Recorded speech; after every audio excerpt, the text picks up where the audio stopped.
उत्तरेकडील शीतलहरींचा अभाव, सातत्यानं ढगाळ होणारं हवामान, राज्यात थंडी कमी असली तरी कमाल आणि किमान तापमानात कमी अधिक होत असतानाच उन्हाचा चटका आणि उकाडा वाढलाय।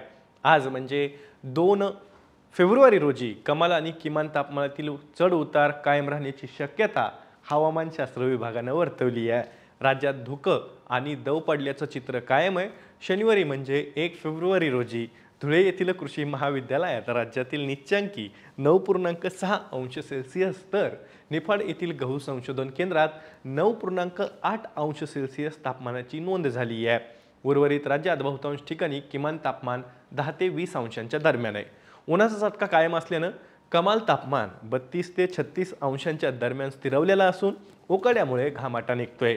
शनिवारी म्हणजे 1 फेब्रुवारी रोजी सकाळपर्यंतच्या 24 तासात सोलापूर येथे 36 अंश सेल्सिअस तापमानाची नोंद झाली। आज म्हणजे 2 फेब्रुवारी रोजी किमान तापमानातील चढ उतार कायम राहण्याचा अंदाज हवामानशास्त्र विभागानं वर्तवलाय।